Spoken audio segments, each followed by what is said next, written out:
He's here. Oh, hey guys. What? Wow, is there a party about to happen? Is this for me? Not really, Bob. It's a party for Imago Dei. Imago Dei? Yep, Imago Dei is 20 years old. Dude, 20?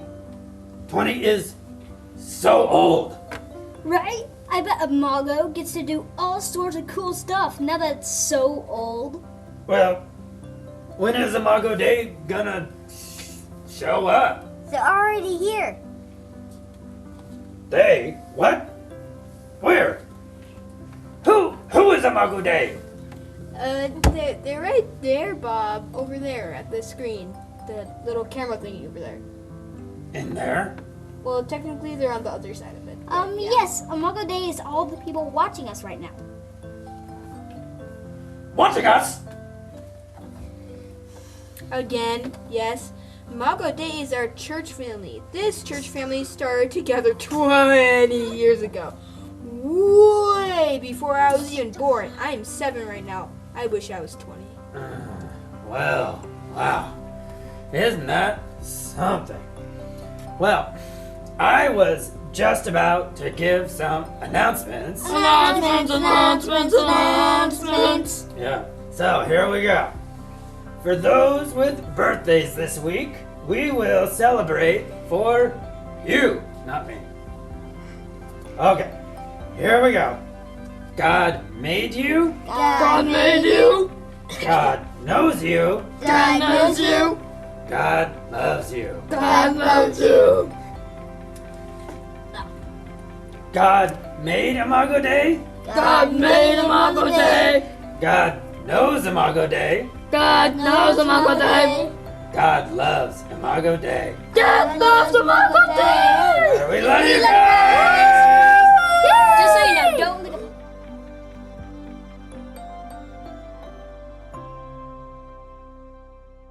Good morning, Imago Dei kids. Last week and the week before, we have been in the book of Judges, and we heard about Deborah and we heard about Gideon, and we've been hearing this phrase repeated about how in those days Israel had no king and everyone did what was right in their own eyes. And this cycle keeps happening where another group of people are oppressing the Israelites. The Israelites get a judge, comes and rescues them and reminds them about God, reminds them about the commandments. They start worshiping and obeying again. And then when that judge dies, like when Deborah did or Gideon did, because we're people, we get old and die, and they forget again. And they keep following this same cycle of oppression. And at this time, there's a new enemy called the Philistines. And the Philistines are oppressing the Israelites. And one day, the angel of the Lord comes to tell of a new rescuer who's coming. And the angel of the Lord comes to a woman who has not been able to have any babies and tells her that you are going to have a baby, and that baby boy will be dedicated to God. And they give her lots of instructions about what to do and what not to do. And one of those instructions is that no razor should touch his head. And so we take that to mean that he just let his hair grow and grow and grow and grow, and that was one of the commandments that he was supposed to follow. So as this boy grew and grew, his hair grew and grew, and his name was Samson. And Samson, his parents were watching him grow, and they started to notice that he was not acting like God's hero. He wasn't really following all of those commandments, except he was, letting his hair grow. And they were a little bit worried because, one day they found out he had a weakness. He saw a pretty girl and he wanted to get married to her. And so he went home and he ran home to tell his mom and dad, I found this girl, I really want to marry her. She's a Philistine. And his parents were like, what? Why would you want to marry a Philistine? Why wouldn't you want to marry one of the Israelites? The Philistines are the ones who are oppressing us and doing horrible things to us. And Samson said, I don't care. I like her. She's beautiful. I want to marry her. Well, that was that for now. But Samson was on his way to go see his bride-to-be, and he's walking along, and then all of a sudden, out jumps a lion. And it says in the Bible that the Spirit of God came upon Samson, so much so that he defeated the lion with his bare hands. Whoa, he's super duper strong, you guys. Super strong. Well, he gets there and he sees her again. He tells her how much he loves her. And there's another part in our story where he also sees that lion, the one that he got, and finds honey in it and eats some of the honey. It's super weird. But later, when they're at the wedding, he decides to come up with a riddle for all the other groomsmen there, and he's like, listen, I'm gonna tell you this real weird riddle, and if you can guess it right, then I'll buy robes for all of you, but if you don't guess it right, then you guys just have to pull your money together and buy a robe for me. And so they're like, that sounds like a great deal. Let's do it. Well, they couldn't figure out his riddle because, well, it's pretty obscure. You guys should check it out in Judges. And so they gather together and they get his bride-to-be and they say, come on, just get him to tell it to us, because otherwise, like, we're gonna be in big trouble. We can't, like, even gather all our money together to buy him one robe. So she pretty much bugs him and says, Tell me. until he tells her that the riddle has to do with the lion and the honey. Well, she goes back and she tells them, and when they tell him that they know the answer, he gets pretty angry and freaks out, and he goes and destroys a bunch of Philistines to get robes for all these guys, and well, it starts a big fight that leads to another big fight and another big fight, and at one point he realizes he doesn't get to marry the girl, so then he gets really angry again and he burns all the crops of the Philistines with fire, and things just get really crazy for a while. He does all kinds of things that are pretty shocking, like he kills 1,000 Philistines with a jawbone of a donkey. Whoops. Here, I'll take that. With the jawbone of a donkey? Are you serious? And then, for the next 20 years, Samson gets to be the protector of the Israelites. Well, the neighboring people are not very happy about this because he's a really good fighter and he's super strong. And so they remember that he's got this weakness for women, and they decide to come up with a sneaky plan. And they get a woman they know he likes named Delilah. And they say, we will pay you lots and lots and lots and lots of money if you can find out the secret of Samson's strength so that we can stop him. And she really likes money, so she agrees to this plan. And this is where we have a story that we maybe have heard before. And that's the story of how Samson is tricked by Delilah. So she says, Samson, if you love me, tell me the secret of your strength. And Samson tells her, well, if you just tie me up with a nice fresh rope, then I'll become as weak as any man. And so he goes to sleep, and she ties him up with rope, and she says, Samson, the Philistines are coming. Samson, the Philistines are coming. Whoop, and he snaps the rope and gets right out. And she says, oh, I thought you loved me. I thought you loved me. I thought you were going to tell me the secret of your strength. I thought you were going to tell me the secret of your strength. And so she says, please tell me. Please tell me. And so on another occasion, it's tied up with fresh leather straps. And on another occasion, and he breaks out, another occasion, his hair gets woven into a weaving, and he breaks out of that. And so she's getting really tired of this game.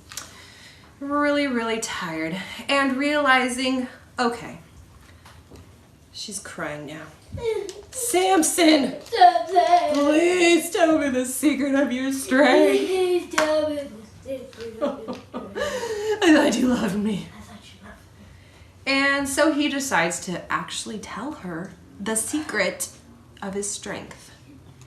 And he says, if my hair gets cut, I will be as weak as any other man.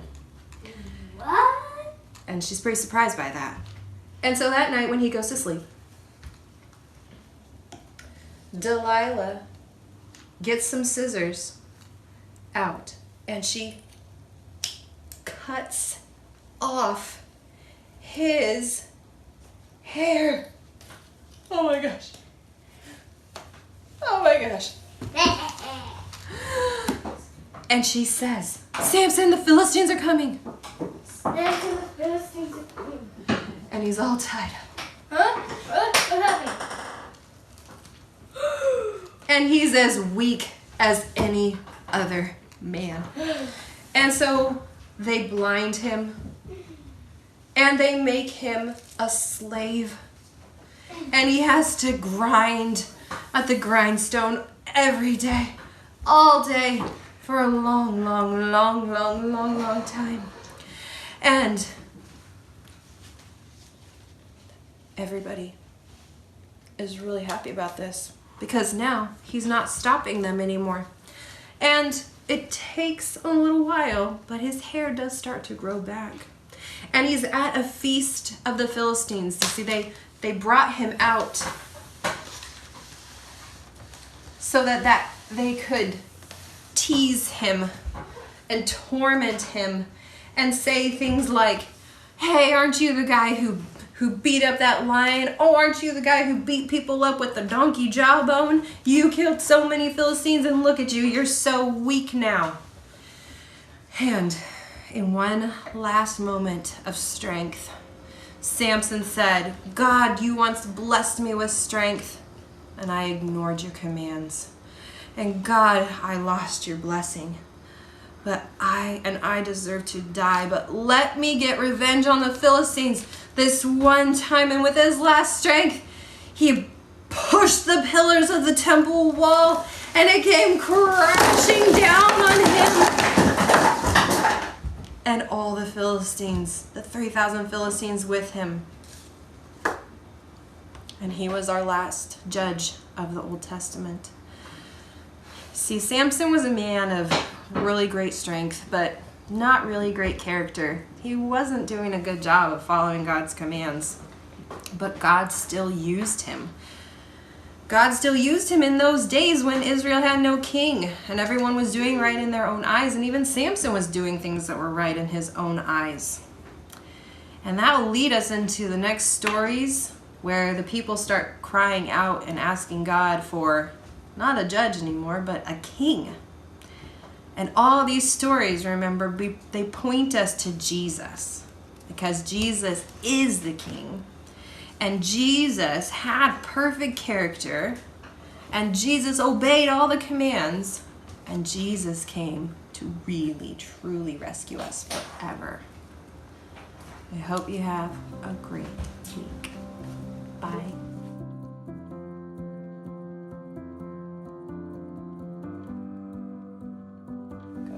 Hey Imago families, I'm Howard. You know my wife Michelle and my kids probably from all of these crazy cute videos that they're doing for Imago Kids, but tonight we're just going to share with you the song that we sing pretty much every night, and it is a little song of thankfulness, and this is how it goes. Well, wait, how long have we been singing this song? We have been singing the song 10 years? almost as long as Petra's been alive. So yeah, like a decade of singing thanks to God every night. I thank God for today, for the sun in the sky, for my mom and my dad, for... What are you thankful for, Zoe? I'm thankful for friends coming over, checkbook schemes, and fun. What are you thankful for, Petra? I'm thankful for friends coming over, And I'm thankful for a nice relaxing weekend. What are you thankful for, Daddy? I am thankful for going out with clients, for sleeping in this morning, and for our small group Zoom meeting today. What are you thankful for, Selah? I'm thankful that we made the church video today. And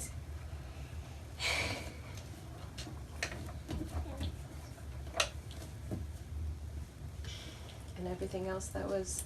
Vanessa and Clonda for an amazing day. What are you thankful for, Michelle? Michelle. I am super thankful for my girls helping with the church video today. Thankful for yummy apple crisp. And I'm thankful for the rain. I like it. For our house on the ground, for his love that's all around. That's why I say thanks every day, because a thankful heart is a happy heart. I'm glad for what I have. That's an easy way to start. For the love that he shares, 'cause he listens to my prayers. That's why I say thanks every day.